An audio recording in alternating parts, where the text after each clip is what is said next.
Now let's return to my comments at the start of the show tonight when I played some of Albanese's TikToks that he did with a pair of girls. They call themselves party girl podcasters. Now, he filmed this on the day that he was asked to condemn Daniel Andrews for his China stunt. It was also in the same parliamentary week where he didn't find the time to meet with Ellie Sharabi. I mean, Cameron, why is the Prime Minister recording silly videos like this? Well, because the TikTok PM clocked off after he got 94 seats, Sharri. This bloke thinks it's all kicks and giggles, government. You know, he's actually never done a hard day's work in his life. I mean, he's been a pretty part-time PM in the first term, and now he thinks he can just get away with doing TikTok on the way to work. Well, sorry, it's a real job being the Prime Minister of Australia.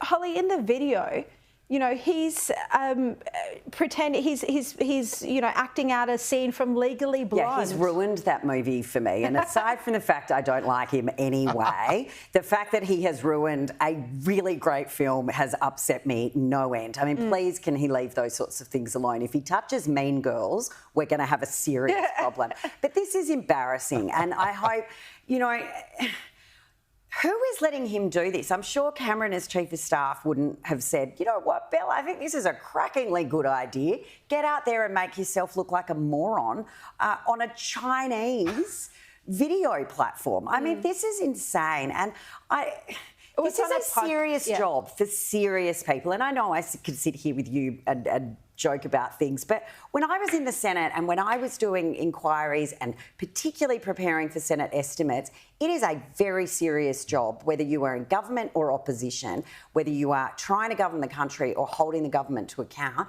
And the fact that he thinks hanging out with two dolly birds making fun videos is just, it's demeaning to the whole Australian population, undermines the role of Prime Minister and shows quite simply why he is not up to this job. No, he's not. I mean, Cameron, you just said before that he's lazy. You obviously know him well. I mean, you're Bill Shorten's Chief of Staff. So is that really true? Is he just not a hard worker?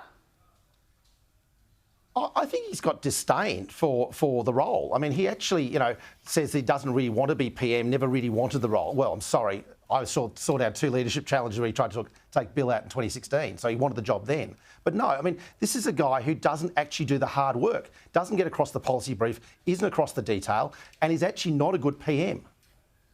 Yeah, I'd agree he's not a good PM, and I have heard about people who go and have meetings with him, interest groups or lobby groups or the like, and he can't engage in a conversation about the topic. He'll say you need to go and speak to the relevant minister because he's just not at all across the detail. But happy to do conversation, giving relationship advice with podcasters. That's easy very, to do. very important. Dropping let's terms speak to like Abby Delulu. Chatfield, shall we? I know, That's exactly. Doyen of intelligence. Yes, indeed. All right. Holly Hughes, Cameron Milner, thank you so much.